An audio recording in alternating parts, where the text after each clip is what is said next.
Hello, everyone, and welcome back to the ReinventED Legal Business, the case studies series. And I'm absolutely delighted to be shining the spotlight and showcasing Hive Legal today. And you're going to be meeting and they're going to be chatting with you. Of course, the always wonderful Melissa Lyon and Adrienne Trumbull, both associate principals at Hive Legal. So they're going to take this away and tell you all about the Hive Legal story in just a few moments. Folks, as you know, this series is all about telling the stories and really describing the successes and the failures of what it's taken to put together and to operate a new law business model. And you will know that Hive Legal was one of the originals, the folks that kind of pushed it out there and actually experimented, explored, and will now tell their story about the success of their law firm. As I said, it's just an absolute pleasure to have you with us today, Mel and Adrienne. Thank you very much for agreeing to do this for us. And I will, on that note, hand over to you. And I'm looking forward to hearing the Hive Legal story. Thank you so much, Terri. Thank you for having us both here. We're very excited to tell the story as well. And on that note, we might get started. So what we're going to talk about today is the Hive Journey, and it has been a journey. It's nearly 7 years now since we started at Hive, and so there's a lot to tell. There have been a lot of changes along the way. We've learnt a lot, and we're really keen to share those experiences with you today. So the way that we're going to do that is to talk about, from the beginning, I suppose, why Hive was founded, how it was founded, what it looks like now, and also, very importantly, what challenges we had along the way too. So we really want to share those. It has been a journey of learning, and the benefits of that in a big way is that we have been able to iterate and change and be agile in the way that we have dealt with some challenges and changes along the way. And so the market has changed, our clients' needs have changed, we've come across different ways of delivering services, and we've been able to iterate as we've gone along. So we're really keen to explain those changes along the way as well. But one of the things that has never changed about Hive's journey is a platform that we work from all the time, and that is improving the experience for our clients and our team. And we'll talk about how that's been developed, and we've used that along the way. So that stayed as our constant. It's been, I think, a key to our success along the way as well, as has the fact that we've been able to put together a lot of different aspects of our business model that work perfectly together to help us achieve that purpose. So we are a truly purpose-driven firm from that perspective. So I just want to tell you a quick little story. When we first started I first started talking about Hive and our business model quite a few years ago now, I presented at a conference and spoke about our business model, the different elements of it, and how we worked. At that stage, we hadn't been working for very long.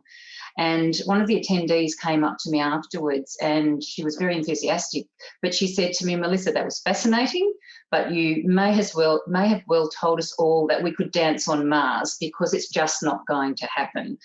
And I just thought, wow, I was taken aback at first and thought, oh, well, should I be offended that, this idea and what our firm stands for is just not going to work? And obviously the proof's been in the pudding, because it has, and we're still here 7 years later and doing really well. But after my initial thoughts around that, I also thought, wow, that's really great, because we are pushing the limits here. We are developing something that's very different, something that was confronting for a lot because I just didn't think it was achievable. So we continue to dance on Mars. We continue to dance differently on Mars, think differently, do different things, iterate and change as we go, learn from what we've done. And I can also see, which makes us very proud as well, that there are many other firms that are starting to be more like Hive as well and have different business models different ways of working. So Dancing on Mars is definitely continuing. So how do we go about creating Hive? It is a purpose-driven firm that has been designed from the bottom up. So the principals who originally designed Hive all had come from the top tier firms. They had years of experience. They took their experiences of what it was like to work in those in big law. They created this business model on the basis of pulling together those parts of a business model which would work towards improving the experience for their teams and their clients. And it really was the benefit of starting from scratch. So a lot of people say the change journey is very hard. Yes, we totally put our hand up and say it was easier for us because we could just start from scratch, start again, get rid of everything that we thought a traditional business model would look like, and create it from the bottom up. So how we went about it, it was really a matter of listening to clients, listening to what their experiences were around having their legal services delivered to them, the way that those services were delivered to them, what they expected, what they needed, their pain points, all of those different types of things. And it wasn't just talking to them, it was truly listening to them, active listening, and working out what elements of our business model we needed to do to improve the experience for those clients. The other part of it was very much empathising with the people that would eventually form part of the Hive team, or people that worked in the legal ecosystem. So we're not just talking here about lawyers, we're also talking about all of the other people that play a role in the firm operations, our operations team as well. So really looking at what it meant to work in a law firm and empathising from the point of view of how we could improve the experience for them as well, around the ways that we work, how the workplace is set up, our mindsets and our cultures, and how we look at what success is for our individuals and Hive as a whole as well. The other thing which was crucial to this too was looking to see what was happening around the world and listening to those thought leaders, 7 years ago, who were starting to talk a lot more about the more disruptive business models, what the different elements of those business models were, and really pulling those together to create a completely new legal business model. I spoke before about purpose. It is central to Hive. Our purpose is to improve the experience for our clients and our team. For those of you who know the Start With Why insights from Simon Sinek, it is absolutely crucial, we see, to what we do, that we really want to be purpose-driven. And as I've said, that purpose really does underline everything that we do for our clients and our team as well. And if we're not improving the experience for people, if we're not talking to people, because people are the central part of this, about what we could do better for them, then we're not achieving that purpose and vision as a firm. And I'll hand over now to Adrienne, and she can give you some insights into what it actually looks like. Thanks, Mel. And I think I will say as well, just reflecting on the story you've told, I wasn't with Hive from day one, so I came in about 4 years ago. And I remember just before Hive was launching, I had the fortune to meet Jodie Baker, who was talking about this firm she was going to launch. And at the time, I was a senior associate at a top-tier firm, very much in a traditional structure. And it did just sound pretty crazy to me. The concept of working without time recording or time billing, or working flexible, or trusting people to work when and where they wanted, was just so outside of the space that I was seeing. But going on from there, I went in-house and then ended up working for myself and doing contracting roles, and it really became clear to me that the concepts that Hive really was working towards, with this underlying purpose of improving the experience, really made a lot of sense. And I think a lot of people starting out in their journey who much earlier have the foresight to recognise how important those things are. I think it's so amazing, because the legal industry is changing, but also that people are really starting with fresh eyes. So really excited about what we are doing with our model, but also what the rest of the industry is doing as well. So having said that, looking at what the Hive model is, and as Mel has said, this has been an iterative process as we've gone along. So obviously the structures were there from day one with the central purpose of making law a better place for the clients who are receiving legal services, but also the people who are giving them as well. But there have been changes along the way, depending on what we've heard from clients, but also our team members.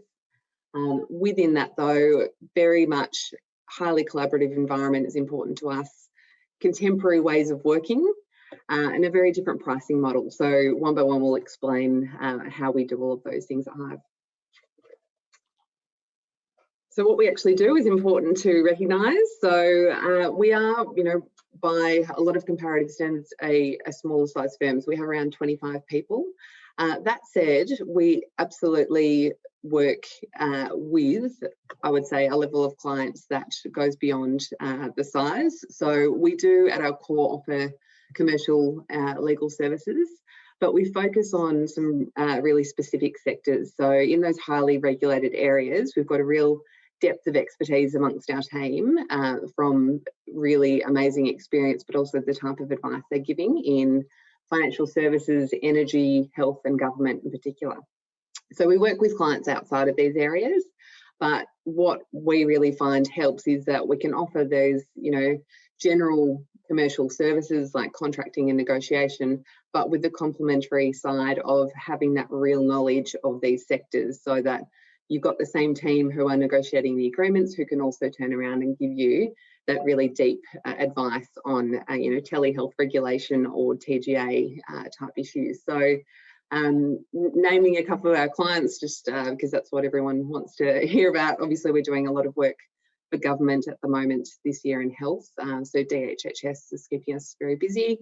Medibank, Movember, Origin, IOOF. So we certainly work with all ends of the spectrum. We do work with startups as well, but we do work with those bigger corporate clients as probably the bulk of our client base, and that is something, we are excited to offer them a different way of working as well.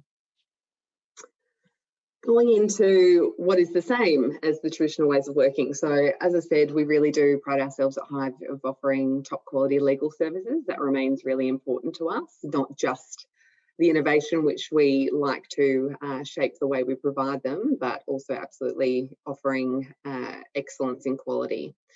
And as a result, our clients, we haven't simply taken the ones that we used to work with at our previous firms, but we've found that we've been able to attract really great clients who are interested in working in a different way. So because of the flexibility in what we can offer, we found we can work even on bigger matters with a smaller team, because we've got options for flexing up and down our resources. So we work with a huge network of other firms as well, where we don't have expertise within our firm, and also we're able to pull in extra resources in terms of staffing when we need.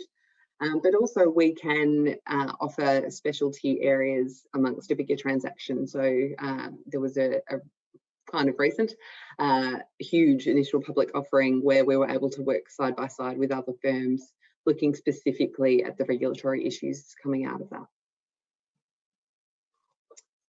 Looking at what is different. Yeah, okay.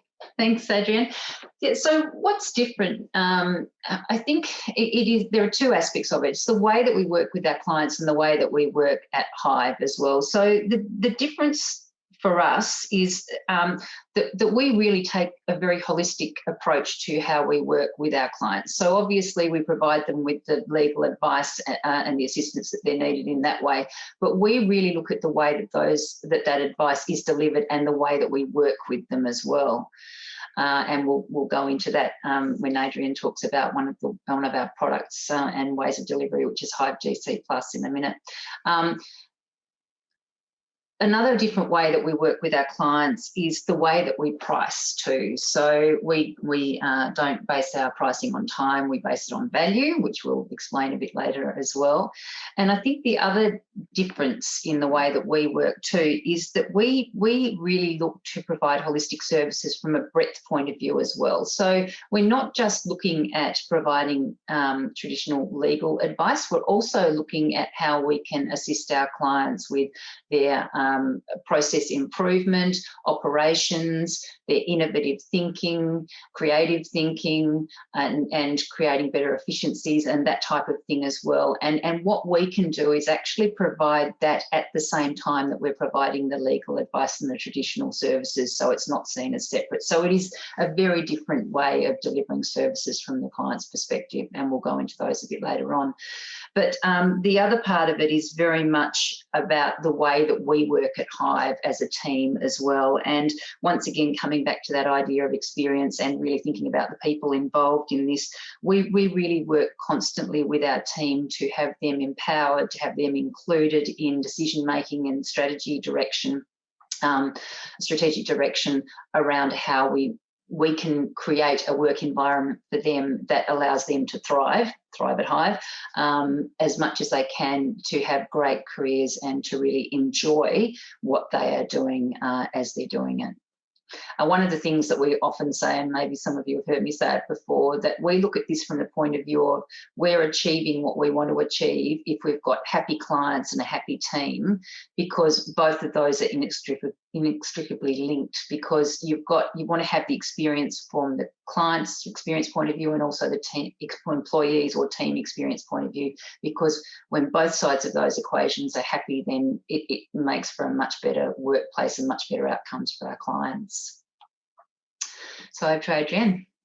Thank you. And yeah, and just leading on from what Mel's saying, just touching on one of our products, which is Hive GC Plus, which we had actually created some time ago and have been offering, I think, since day one, but one that we've continued to shape and really develop with the client feedback that we've been hearing along the way. So Hive GC Plus is an outsourced legal service, so it can be shaped any way that really suits the client's purposes. So it might be that the client doesn't have an in-house legal team and they want to retain us for a fixed price to perform that function, or that they have gaps in their own team. So somebody might be going on maternity leave or being pulled onto another project and just can't get to the work. Or it just might be that there is a lot of work going on in the team and the general counsel there doesn't know how long it's going to last for. So they need help with spillover work, but not quite sure how long it's going to go for. So Hive GC Plus is an alternative that clients can take up. We will shape the offering depending on what those needs are. So no two clients will have exactly the same offering. We'll absolutely work with them to make sure it addresses their needs and they're getting value from what we're giving them. But in each case, it'll be a fixed monthly price that they pay. And for that, they don't just get access to a single person like they would in a contractor or a secondment type relationship.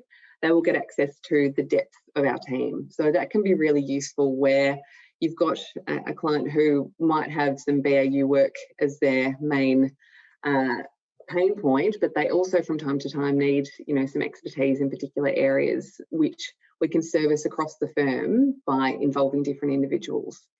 What we also really like about that from a team perspective is that because it's fixed fee, team members aren't worried about, doubling up on work or, taking the time to get to know the business. They really are incentivized to take on that GC Plus client as an extended part of the team. So we've got, multiple people who really have a great relationship, and that could be from paralegals to junior solicitors, principals, and also non-legal services as well. So a great part of what we can offer is that strategic and improvement project focus outside of traditional legal services. Might be Mel coming in for a design think session or a Hive think session, as to say, Mel, or it could be they really want some work on their process improvement. So we can offer a lot just beyond the traditional legal services, but without an additional cost to what would have been the individual they would have had to hire in the first place. Pricing. So as Mel touched on, we use value-based pricing. And I think from definitely comments I've heard outside of the firm, and certainly before I came in, there is one thing to know that we offer a fixed price whenever we do a matter.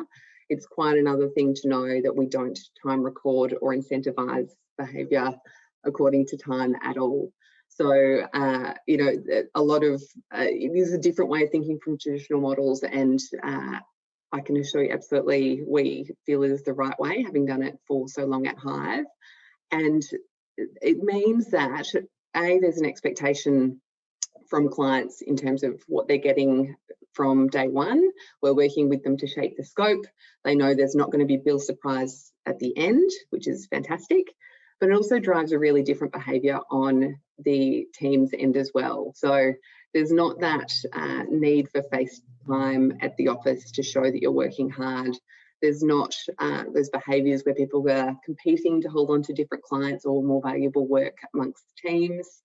And there's not a feeling that people who've got more free time to spend in the office, even though they work less efficiently, are being rewarded as a result of that. So really important to the way that we work. And, you know, we do have to have hard conversations sometimes saying that we don't provide rate cards and things like that, but absolutely central to the way that we work with our team and our clients. And Mel, did you want to touch on some of the benefits and challenges? Yeah, so some of the benefits also, I mean, there are benefits for the clients, obviously, in terms of that really feeling like they're getting the value and then price certainty. But we've also seen real benefits from our team's perspective. First of all, being freed from having to do timesheets is one thing.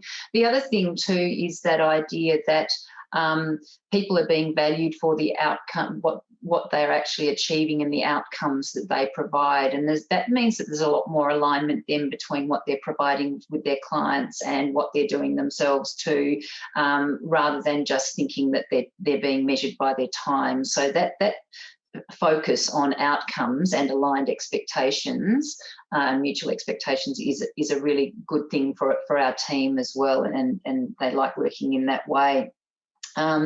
I think the other thing too is that from the business development and innovation side of things too, what the difference that I can see there is that our team value putting time into that side of things as much as they do from providing the clients with the traditional legal services as well, because at the end of the day, if they're trying to get outcomes and have happy clients, then putting time into those types of things is just as important. And our Hive GC Plus model has enabled us to do that, and so to put in, as I've said, be more broad in what we provide to our clients. So having the team invested in putting time into that side of things has really helped, and our pricing model has really helped with that as well. A more rewarding way of working in a lot of ways. But there have been challenges along the way for us. As Adrienne said, this is a very different way of pricing, and there are very few firms in Australia and probably in the world that do actually do true value pricing like we do at Hive. And so some of the challenges are that when you start to do something completely new, you are starting from scratch in a way. So we had to spend a lot of time coming up to speed with the theory, talking to thought leaders globally around value pricing. And really understanding what goes into doing value pricing effectively, both for us and our clients. So that took a lot of time, and it took a lot of experimenting along the way and learning from the mistakes that we'd made along the way. We had to really work out how we scope and really well, because that's required up front to be doing that well. But one of the main challenges too was actually putting into place the processes, internal processes that we needed to value price effectively as well. We used our design thinking framework to do that. We came up with a process which we're continually iterating. We have pricing council, we have a rotating pricing council, we have many of the team, including our junior lawyers, on the pricing council as well. So it really has been a journey for us to get that right. We continue to develop it, but that was a challenge for us as we've gone through things. Adrienne. So flexible and remote working. So obviously this is a pretty integral part of Hive's model, being that all roles at Hive, no matter whatever they are flexible and have the option of working remotely. So we do have a physical office in Melbourne. Obviously no one's really been able to use it much this year, but the idea of the office in Melbourne is that if you would prefer to work in the office, then the office is yours to work in. But there's certainly no requirement for people to be in there. We do have a dispersed team, so the majority of our team is based in Melbourne. I'm based in Sydney, so I actually started with Hive in Melbourne, and then a couple of years ago my husband was asked to take a job in New South Wales. So because of Hive's model, I was able to maintain my same role and way of working, but do it from my home office in Sydney. You know, we've also got other team members who are doing similar things in remote Victoria or also northern New South Wales. And we do service clients all across Australia. So we've really found that it has had little, if any, impact on our ability to service clients in other areas. So I think what has really rung true to us, particularly I think for most people in the last 12 months, is that these days of having to be within walking distance of your clients are gone. We are getting more and more interest from clients who are based in different states to even New South Wales and Victoria, who are very much asking us to be part of their team, regardless of the fact that their head office is physically located quite far away from where ours are. The way that we provide our services really means that we can perform them from wherever we are. And the other side of that is the flexible working part. So we've got a number of people who are full-time workers, we've got a number who are part-time, we've got a number who adjust their hours to suit various things in their working week. So there's absolutely no end to the way that people can use to shape their work. But the important thing here is that we look at the outputs of what people are providing instead of the time that they are putting in. So, you know, if people need to get to coach their child soccer team once a week at 3 o'clock, it really has no impact on their day-to-day job. Often you'll find that they are the ones doing those hours at a different time that suits them, and that's fine. We really don't look into that level. You really can see who is working hard, and I'd say the problem we have more often than not being people are working too hard, and it is much harder to tell people to stop if you're not next to them and telling them to go home. So very flexible, very forward-thinking space in terms of how people can perform their roles. Yeah, and I think we've been enabled to do that because we have been cloud-based right from the start. We've been a paperless office right from the start. COVID threw a few more things at us in terms of some of the things that we had to do better, even though we had that jump start in the ways that we'd been working before, but we still had to modify the way that we worked a bit. And that brings us to, I suppose, one of the challenges that we've had for the whole journey and that we're continually working on and making sure that we're getting it right, and that's staying connected. So when you have a dispersed team and when people are working remotely and flexibly and working at different times and that type of thing, it really does take a lot of effort to stay connected. We've done that in various ways, including having a weekly meeting where the whole team is asked to participate in our weekly meeting, where we can share our successes, we can talk about what's happening, we can really stay connected that way. And one of the things that I think we've gone further towards is actually doing that in a video format now, or Zoom conferences. Previously we'd work by phone and that type of thing, but we've really found that virtual face-to-face has really worked a lot better for us as well to stay connected. The other challenge too, if you start from scratch with a virtual firm, is actually building, sustaining, and continuing to build your culture, which takes us to the next part. So really crucial part of the success of Hive is the mindsets that we bring to how we work together and with our clients, and also our culture. So how have we done that? We are continually working towards it, and we keep it front of mind all the time. But I think one of the ways we do it is by having a flat hierarchy, and I always try and think of a better term than flat hierarchy because it doesn't seem to make sense. But what I mean by that, or what we mean by that, is really empowering the team to be involved in the strategic direction of the firm, the day-to-day decisions that we make about how we work with each other. And an example of that is that we have annual strategy days where the entire team is involved in those days. The last one that we had was virtual for obvious reasons. But to give you an example of how we work, we actually had with the benefit of a Joseph chatbot that we built beforehand, gathered a lot of feedback from the team on certain issues and certain things before we had the strategy day. We were able to use that data, both quantitative and qualitative, to actually design the strategy days for how our team could get the best of that, how they could have the loudest voices, I suppose, in terms of what we were going to do on the strategy day. And so everyone had a say in what was going to happen. And the days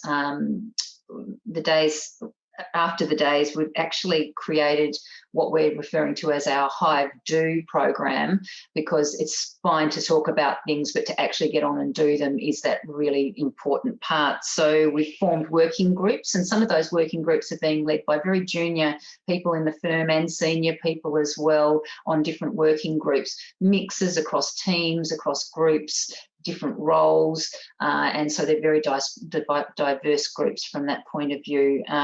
We've got our Thrive at Hive group that's looking at how we can actually assist our team to build skills, have fulfilling careers, and what they need to thrive on a number of different fronts, working effectively together, so how we can use our technology to work effectively together and efficiently, and also our productisation group as well. So unlike, I think, some firms that will look at the innovative side of things and productisation just with a committee or a group that are empowered to do that, we really involve our entire team in looking at where those opportunities are and actually developing those products as well as we go.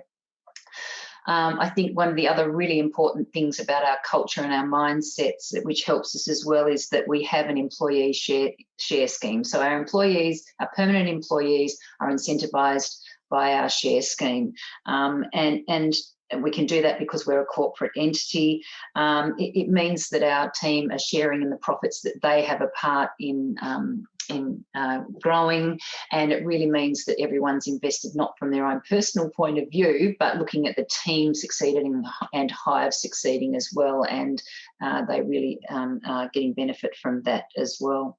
And I think the final thing I'll say about mindsets and culture is that we really do try and have fun and be creative in what we do as well. We have laughs, we do things that are a bit out there, and we have rituals that might be a bit cringy to some people, but we have our Hive Fives, which we do virtually now to celebrate our successes.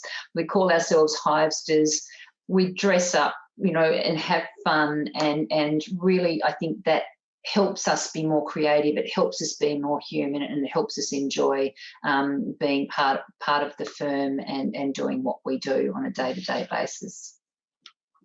So just to carry on from that too, mindsets and culture are really important in terms of innovation and creativity, and I think some of the things that we have developed at Hive along the way and through our journey show the benefits of us working in that way and using those mindsets.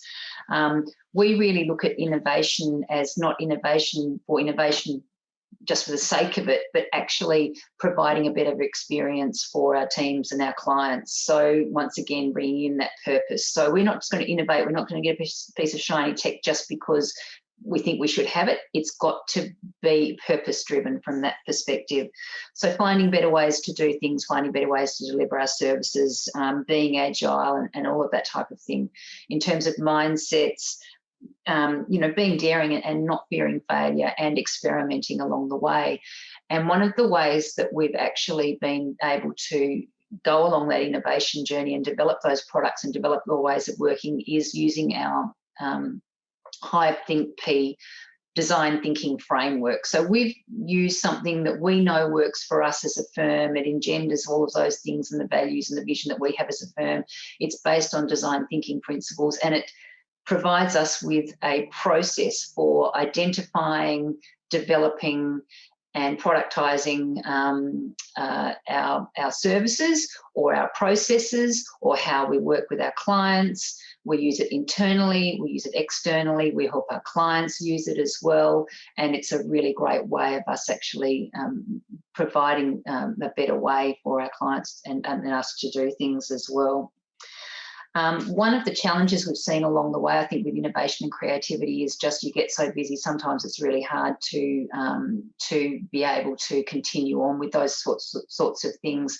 I think we've come to the realisation now that if we really see this as being part of our purpose and part of what we do and part of what we deliver to our clients and deliver to ourselves internally, then it does become a focus for us. So it's not just that thing that you do because you should do it, it's actually making a difference to what we're doing and helping us along the way. So just quickly now, some examples of how we've used Hive Think P and also how we I would say, broadening the idea of what legal services are. We've worked with clients to design better contract approval processes. So we sit down with them, not just their in-house teams or the businesses as well, and help them design much more efficient and better contract approval processes. We're also now starting to work with our clients and work with a number of regulators as well to help design future direction and strategy as well, taking into account legal operations and that type of thing. So we've been working with teams and groups and organisations to really identify their pain points or what they see as what they want to achieve. We work through our Hive Think framework and we're really able to help them use innovative mindsets to either develop their projects or look at their strategies and develop those strategies and working out ways that they can really benefit from thinking more innovatively around those sorts of things as well. And a bit of fun too.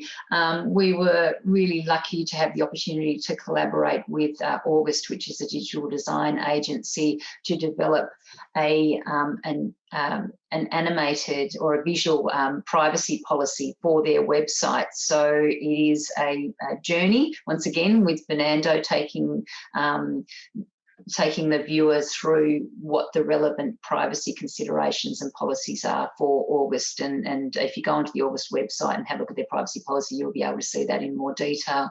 But we really do like to push the limits where we can. Once again, coming back to improving the experience, for us, this was about actually delivering something that was easier for people to read, that made things easier from that point of view, and it was a different way of thinking and doing things. And over to Adrienne. Thank you. And just touching briefly on technology. So as Mel said, we do love tech, but we don't love tech just for tech's sake. So the way that we look at the use of technology is really how can we best use it to improve the way that we do things or improve the experience for the client. So we do keenly try out different things often to see what's in the market and to see what will be useful to incorporate into our own services. We've had a lot of success with a few different products. So we work closely with Zakia in terms of our own internal reporting, but also working with client systems on how they can better record their data for legal services. And Joseph as well, we've done a lot of work with building chatbots, both for our internal purposes. So we use one for our pricing purposes. Mel's designed a great one for capturing that data going into things like strategy day. And also our ops team have developed one for like a guide for people to use within their own processes. So that's been really useful. We've also just developed one in terms of the contract approvals process that Mel had mentioned looking outside of the firm into how those kind of technologies can be useful for offering products for our clients as well. We also use technology to actually make our services more efficient. So we use Contract Probe often for review of our contracts. Doesn't get rid of the need for the lawyers to review them as well, but certainly makes it more efficient and lower cost for our clients. So really experimenting with what's out there and seeing what works and what doesn't is important. Yeah.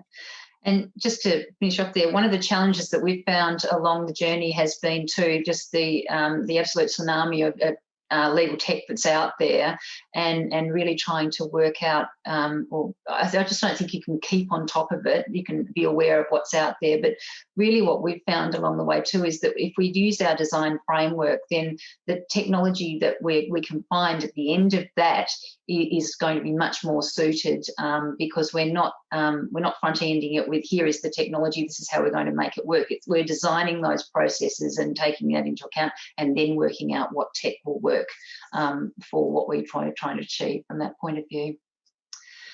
Great, and we're going to finish off with our top tips. So I might go to you first, Adrienne. Yeah, sure. So Mel and I have each got 3 top tips. I'm sure there are more, but these are the ones that we think are really important when designing our own model. So first one for me, before you launch into offering legal services, take time to consider your purpose and then design your offering around it. So really simple in terms of Hive always coming back to that message of improving the experience for the team and for our clients.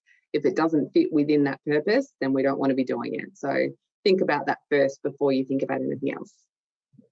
Number 2 is there's no need to follow structures that you're familiar with, and be bold. So I know certainly when I was setting up my own legal practice for a very short time, it was very natural to kind of just go with what you know. So, oh, I guess I should time record because maybe that's what everyone has to do because everyone's doing it.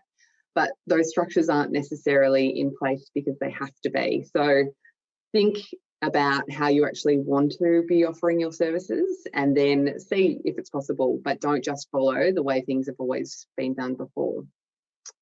And on the same grain, that brings me to my last tip, which is look outside of legal services to create your structure. So some really amazing companies, which are not law firms, are doing things that can very easily be incorporated into legal services. So think about what you can take from others who are doing it in a way that you want to offer your own services, customer services, but that aren't necessarily traditionally legal focused. Over to you, Mel. Great, thanks, Adrienne. My first tip then is to be ready and willing to experiment and iterate. And I think that's been one of the things that we've found along the way with Hive. So don't just fall in love with your own ideas. And I'll put my hand up and say often I just am constantly trying to stop myself thinking that's a great idea, we've got to do it, and not actually taking the time to really think whether or not that is still the right thing to do. An example of that, I think, is that recently with the return to office at Hive, we've thought, right, well, we're flexible, this is how we work, we will just go back to doing what we were doing, but we really had to stop and think, no, hold on, here is our opportunity to actually redesign the way that we work. Let's not just go return to office. Let's actually think about that. How many people want to return to the office? How do they want to work? Why do they want to return to the office? How can we actually assist people who want to work from home more?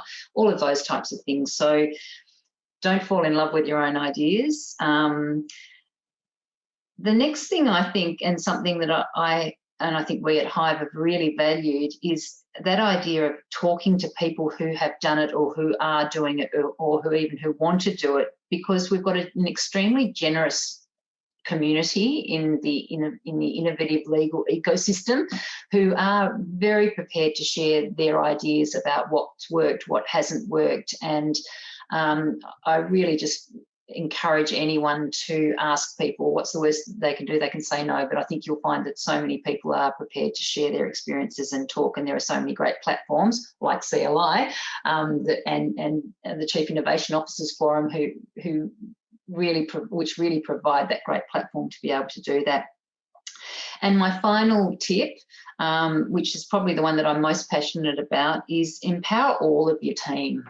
It's not just about the lawyers. Obviously, the lawyers are a crucial part of your team, but here we're talking about the business of law and not just the practice of law. And what we've found at Hive is that the business of law and the way that we deliver the services and that type of thing actually assists with us achieving what we want to achieve with our clients as well. And we're delivering value to them in a much broader way than if we were just looking at the traditional ways of doing things. So they're our top tips. And I suppose just to finish off, I'd just like to make the observation that I think that people talk about new law firms and we get thrown in a bucket. New law, very difficult to necessarily define. I think it's changed along the way. But I think what we've done at Hive is we have been Hive. We've been an individual firm. We've looked at what makes us tick. We've looked at what different parts of the model we need to make us what we are. We are an individual firm, there's not another firm that will necessarily be like us. And I think often firms have to embrace that individuality of their firms and, as Adrienne said, really work out what they want their purpose to be and then drive towards that and putting those different elements together. I think we've been very lucky because the elements that we have put together have helped us really achieve what we want to achieve along the way. Sorry, Adrienne, was there anything else you want to say? No, that was beautifully said, Mel. Thank you. Thank you very much, folks. I mean, that's just it's an amazing story, but also just amazing to hear it from you as well. And thank you for being so candid in that discussion also. Folks, I just want to remind you again about that Q&A button at the end of your screen. If you would like to drop some questions in there, we would love to see them. But I have a few for you as well, maybe to kind of kickstart us in a way. I wanted to pick up on something that you have both said throughout, but also kind of a nice segue from your last point, Mel, and that is about this, I guess, the use of the term, but also understanding different. And I was wondering, you know, as I was listening to the presentation, is the different part of all of this that you have done things differently, that clients were looking for things to be done differently, that the world has changed and it is different? You know, is there a cadence to that or a connection that really suggested the opportunity to do something differently, but also continues to suggest that focus on continuous improvement? So I guess in a way, is there a rhyme and reason to the difference, if that's kind of another way of expressing it? And would love to hear your thoughts from both of you on that. Do you want to go first, Adrienne? Sure. Yeah, look, I think absolutely the world is changing. I think that our clients certainly are asking for different things to what they were from me, even when I started practicing however long that was ago. The lens on which legal services are being provided is being looked at away from those what we call traditional structures. And I think we are catching up with the broader corporate world of our clients, but also they are expecting us to catch up with them. So there is a different focus and an expectation that we'll actually offer what they're asking for, in the same way that customer service is being recognised throughout industry as being a really important thing to listen to. I think in new law world, we probably sometimes get a little bit too caught up on being different. I think if you look at, you know, what we label as the top tier firms, they would spend a lot less time remarking on how they are points of distinction from one another. I think in the new law market, there seems to be a lot more, well, we are unlike anyone else because, and I think the focus really should be, as Mel said, you know, identifying how you want to operate rather than making it better or worse than your neighbour. So there really should be that camaraderie across the market, supporting each other to operate in a way that we all want to operate, and that is in line with our own purpose. Yeah, I totally agree, Adrienne. And the other thing that I'd add to that too is that I think you don't want to be different for different sake. You actually want to be different for a reason. And I think one of the things that's really important is actually thinking differently, which we haven't done as a legal profession or industry often, and it's only been probably, there have been people obviously who have thought differently about different things and have gone off and done different things, but it's almost now like there is that permission for people to think differently. And I think what that thinking differently has brought about is, as Adrienne has said, people in other industries have thought differently, and they've been able to disrupt and do things differently a lot sooner than the legal profession has. So by thinking differently, we're looking at those opportunities, we're looking at our clients with a different focus of how we can help them, where the opportunities are, what we can do for our teams. And it is that switch. It's a mindset switch. And that, I think, is a really critical point of the different theme, if I can put it that way. And again, a beautiful segue to my next question, which is, I know that Hive was kind of set up in a way from scratch to operate in a different way.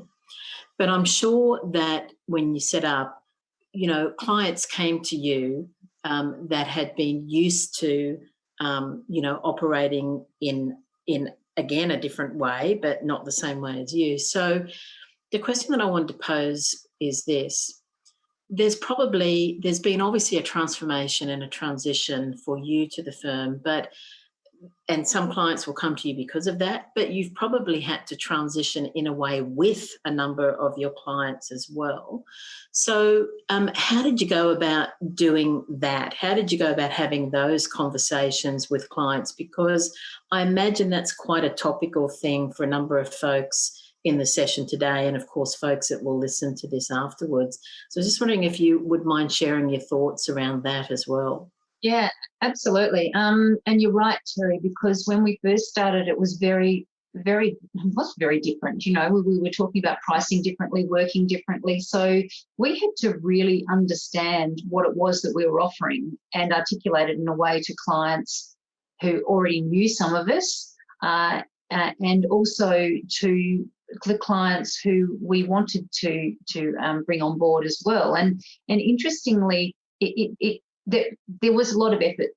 There is a lot of effort that goes into that, and you have to be very clear about what it is that you're different about. But most importantly, very clear about what the benefits are for the clients in that, because it's not all about us. It's actually, if you're going to test us out, if you're going to experiment with us as a different firm and a different way of doing things, then this is what the benefit will be to the client.